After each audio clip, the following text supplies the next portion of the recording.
An uncomfortable truth in our American story is slavery. The condition in which one person is owned by another, involuntary servitude. Abolitionists worked to disjoin the worlds between two floorboards. The abolitionist movement emerged in protest of this grotesque practice that continued and expanded across the United States for over 200 years. Abolitionists are persons against the institution of slavery on all grounds. We will be exploring some of the most influential abolitionists who helped slaves escape from the South to the free lands of Pennsylvania.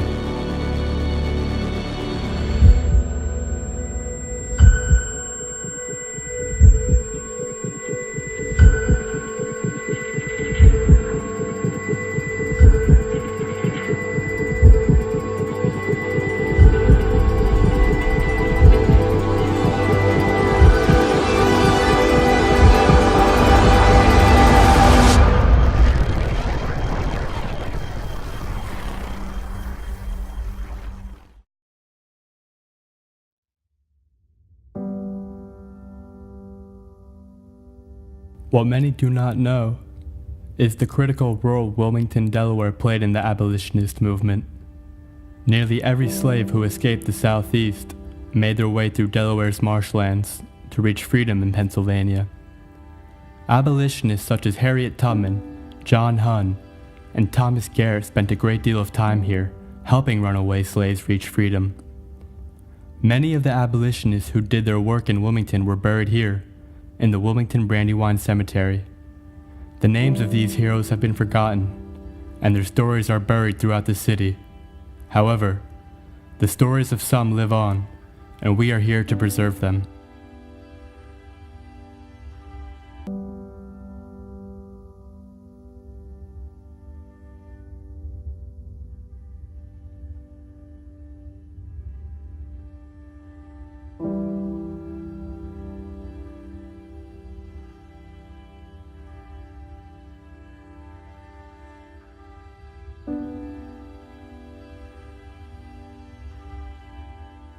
While Harriet Tubman's name has deservedly gone down in history as a leader of the abolitionist movement, she was not alone.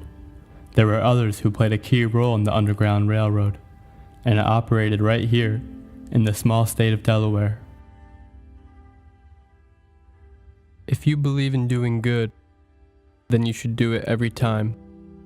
Thomas Garrett.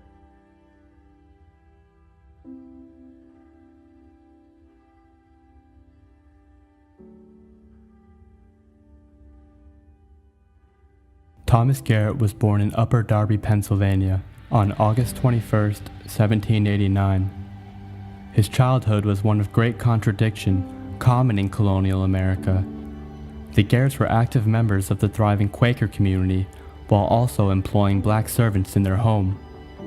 During his childhood, there was one experience in particular that Garrett encountered, which had enlightened him and led him down his life's work.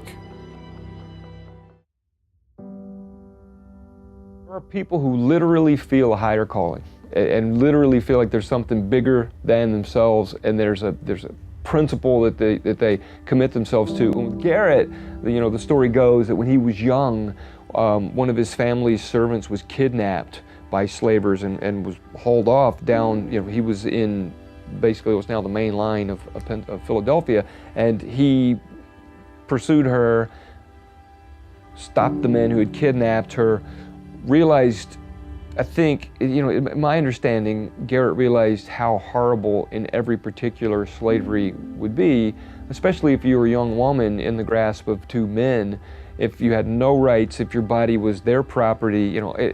Every horror you can imagine, it seemed like probably flashed before his eyes in that moment when he realized that slavery literally meant you relinquish every single right you might have as a human being. It was during that epiphany when Garrett chose to devote himself to his faith. Thomas surrendered himself to the teachings of the Quaker Church, seeing all men and women as children of God. His abolitionist pursuits took him to the slave state of Delaware. He moved downriver to Wilmington and set up a hardware business, while at the same time served as the key station master of the Underground Railroad. He remained loyal to his cause, even when he encountered great struggle. Garrett is interesting because he didn't seem to be hiding what he was doing. And he wasn't a guy who would sneak people around, and everybody knew that in the wing of his house there were a bunch of people passing through who didn't really belong there, and he seemed to really dare people. During his 40 years of service as an abolitionist, Thomas Garrett aided Harriet Tubman with freeing over 2,700 slaves. He has been recognized as Delaware's greatest humanitarian. Thomas Garrett passed away on January 25, 1871. Many of Wilmington's black residents went to his funeral and carried his coffin up Quaker Hill where he was buried. Thomas Garrett's resting place is right here in Wilmington.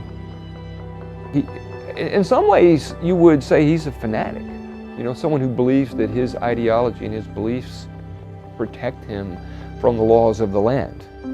While his mission may have been accomplished, there is still much work to be done before all men and women, regardless of color, were able to flourish in peace.